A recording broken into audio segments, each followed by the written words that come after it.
আসসালামু আলাইকুম দর্শক, আপনারা সবাই কেমন আছেন? আলহামদুলিল্লাহ, আমি ভালো আছি। প্রিয় দর্শক, গত দুদিন যাবত কোনো ভিডিও দিতে পারিনি। তার একটি কারণ আছে, কিসের জন্য ভিডিও দিতে পারিনি। আজকে আপনাদেরকে সেই বিষয়ে কথা বলবো বা কি আপনাদেরকে জানাবো যে আমার কি সমস্যা হয়েছিল, এই কিসের জন্য ভিডিও দিতে পারিনি সেটা আপনাদেরকে জানাবো। প্রিয় দর্শক, গত দুদিন ধরে আমার যে এই গরুটা ছিল হঠাৎ করে হচ্ছে অসুস্থ হয়ে যায়। অসুস্থ হয়ে যায় কেমন, সেটা হচ্ছে আপনার হঠাৎ করে বিকালে দেখি যে গরু হালকা অল্প খাইছে, যেমন প্রতিদিন খায় তেমন খায় নাই।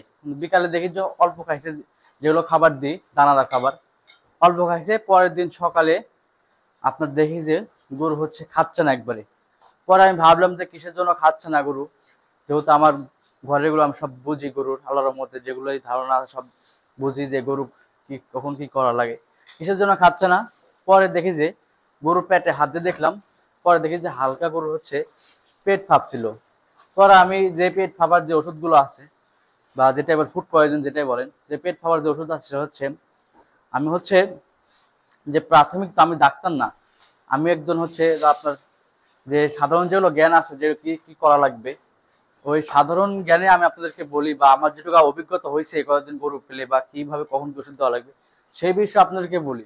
আসলে আমি তখন আপনার হচ্ছে যে প্রাথমিক যে চিকিৎসা সেটা হচ্ছে যে আপনার যে গরু যখন পেট ফাঁপে বা ফেপে থাকে, যেমন অল্প থাকে, অল্প থাকলে তখন আমি যে কাজটা করি সেটা হচ্ছে আপনার যে যেমন হচ্ছে আপনার যে জাইমোভেট, সেটা হচ্ছে আপনি যেমন গরুকে খাওয়ালে গরুর পেট ফাঁপা যদি অল্প থাকে তাহলে কমে যাবে।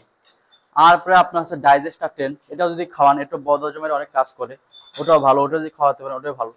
ওইটা পরে আমি খাওয়াইছিলাম। আরেকটা যেটা ইয়া জিনিস আপনার কেউ জানেন না, সেটা হচ্ছে আপনার যে ওই খাই সোডা আপনাদেরকে বলছি, তারপরে আদার রস আর জাউন, এই তিনটা জিনিস যদি আপনারা হচ্ছে গরুকে খাওয়ান, যদি অল্প থাকে বা একটু বেশিও থাকে তাও আপনার আল্লাহর মধ্যে গরু কমে যাবে, যদি বেশি নাও হয়ে থাকে। আর যদি বেশি হয়ে থাকে তখন আপনার এগুলো কাজ করবে না। তখন যদি আমি যেমন যেমন আমারটা অল্পই যখন ছিল তখন খাওয়াইছিলাম, যখন একটু বেশি হয়ে গেছে তখন খাওয়াইছিলাম জিনিসটা আপনার, তাও মানে একটু কম ছিল। পরে দেখি যে আবার হচ্ছে আপনার হয়েছে, মানে একটু বেশি দেখা যাচ্ছে, মানে গরু খাচ্ছে না।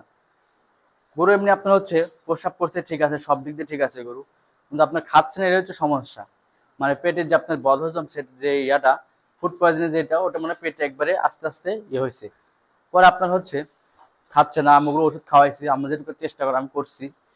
পরে হচ্ছে আপনার হচ্ছে পরের দিন বিকালে হচ্ছে পরের দিন বিকালে হচ্ছে ডাক্তার আনি। ডাক্তার আনার পরে তিনি যে আমাদের নাটোর যে পশু হাসপাতাল আছে ওইখান থেকে ডাক্তার আনার পরে আপনার হচ্ছে তিনি যে ওষুধগুলো দেয় এগুলো কালকে খাওয়াইছি। খাওয়ানোর পরে আলহামদুলিল্লাহ এখন একটু গরু সুস্থ আছে। প্রায় আমার যে আপনারা এই ভুলটা কখনো করবেন না, একটি গরু যদি অতিরিক্ত কখনো গরুকে খাবার দিবেন না। একটি গরু যদি আপনার হচ্ছে বেশি পরিমাণ খাওয়ান বা আপনার গরুর যে পেট ফেপে যায় তখন কিন্তু আপনার 3 থেকে 4 হাজার টাকা গরু নেমে যায়, যে কস্টিংটা। আপনারা যদি 3 থেকে 4 হাজার টাকা একটি গরুর প্রতি নেবে, এরকম তো এক্সট্রা একটা খরচ চলে গেল। এর জন্য আপনারা সবসময় খেয়াল রাখবেন যে গরুকে যেন আপনারা হচ্ছে ভালো খাদ্য দিয়ে গরু। আবার এটা সব প্রায় হতেও পারে যে আপনার হচ্ছে যে দেখা যায় এমনি হলো, বা কিছু সময় যে আপনার দেখা যায় একটু খাবার 19-20 হওয়ার কারণে গরুর আপনার হচ্ছে এমনি হয় বা পেট দেখা যায় ফাঁপে। আপনারা প্রথমে প্রাথমিক চিকিৎসা দিবেন, যদি হয় আলহামদুলিল্লাহ ভালো হয়ে যাবে। পরে না হলে আপনাদের যে ভালো ডাক্তার আনবেন, আবার ওই দেখা যায় হাতুড়ের ডাক্তার, ওগুলোতে কাজ হবে না। আপনাদের যে উপজেলার পানি সম্পদ ওদের সাথে যোগাযোগ করবেন, ওরা আসবে, ওরা এসে দেখবে, ওই চিকিৎসা অবশ্যই ভালো হবে। কালকে যেমন আমার প্রায় 2500-3000 টাকার মতো খরচ হয়ে গেছে এটার পিছনে। তা আলহামদুলিল্লাহ, খরচ হোক সমস্যা নাই, এটা বিষয় না। আলহামদুলিল্লাহ গরু সুস্থ হলে আমি ধরেন সুস্থ, যেটা মেন কথা। এটার জন্য একটা গরু 2 লাখ টাকার গরু যখন একটু সমস্যা হয় তখন একটি খামারিদের একটি মাথা ধরেন এমনি টেনশন চলে আসে, কারণ এত টাকা গরুকে খরচ করে যদি গরু যদি এই সমস্যা হয় তাহলে এমনি তখন মাথা টেনশন আসে। আসলে গরু যদি ভালো থাকে তখন আমরা সবসময় নিজেরা ভালো। এই বলেই আজকে ভিডিও শেষ করতেছি, আর আমার যে অভিজ্ঞতা ছিল আপনাদেরকে জানাইছি। এই বলে আজকে ভিডিও শেষ করতেছি। আসসালামু আলাইকুম।